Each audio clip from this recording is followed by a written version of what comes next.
Cain Marko has been many things, an unstoppable force, a champion of Cyttorak, but what does life hold next for him? Well, let's hop into X-Men Black Juggernaut issue number 1 and find out for ourselves, shall we? Alrighty then, so as we join the comic, it's pretty much an average Wednesday for the Juggernaut. He's messing up the Xavier school and getting into a big fight with the X-Men, although he admits in his internal dialogue that he's not as dumb as people always think he is because he realizes full well that these X-Men he's fighting are in their old yellow costumes. Heck, more than a few of the X-Men he's fighting have been dead for years. He figures this has to be some sort of elaborate mental trick played on him by his stepbrother Xavier. But how can that be? That's pretty cruel, even for Xavier, a guy who he hates, and to top it off, he's wearing his special helmet whose whole purpose is to keep psychic attacks at bay, and also frame his face. To Marko's credit, he's indeed half right. This is all an elaborate illusion, but it's being put on him by the followers of Cyttorak. Yeah, that's right, the cultists that worship the demon that gives the Juggernaut his power in the first place. You see, after Juggernaut became the chosen champion of Cyttorak once again, he should have been more powerful than ever, but he still got his bell rung by Thor back in Thor issue number 1, so shout out for nice continuity. Because of that, the cult got cold feet about Cain Marko and decided to put him in this mental playground to test his worth.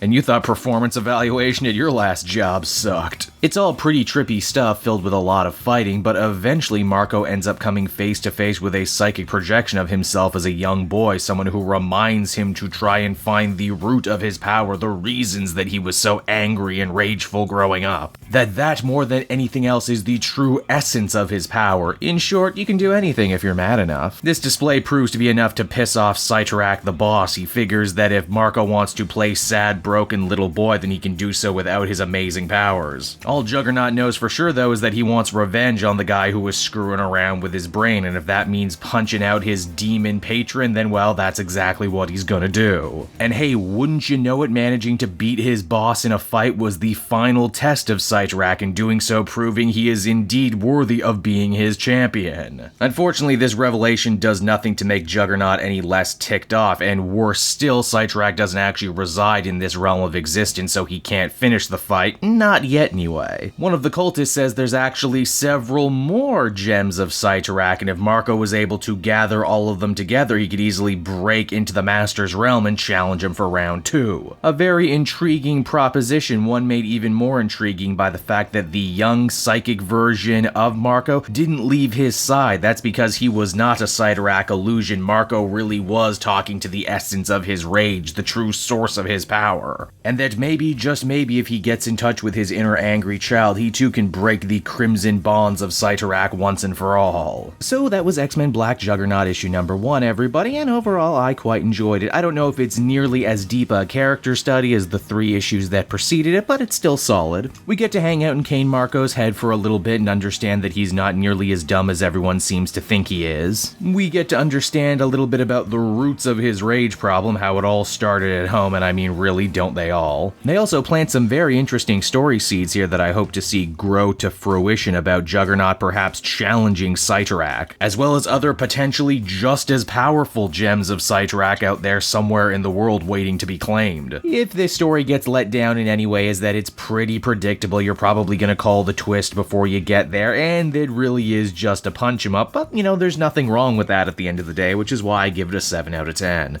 Hey there everyone, it's your old pal Cape Joel again. I want to thank you so much for watching to the end of the video. I hope you enjoyed what you saw, and if you did, why not take a closer look at some of these other videos I have available from the channel. Then you can follow me on Twitter and Facebook at Cape Joel, so you're always up to speed on what I'm doing next. And hey, if you're in a supportive mood, why not check out my Patreon page? Patrons get exclusive access to videos and content before anyone else, and you can do so for as little as $1 a month. I would really appreciate it, and with that, I will be sure to be back again next time with even more great comic content that smacks of greatness. Bye-bye, everyone.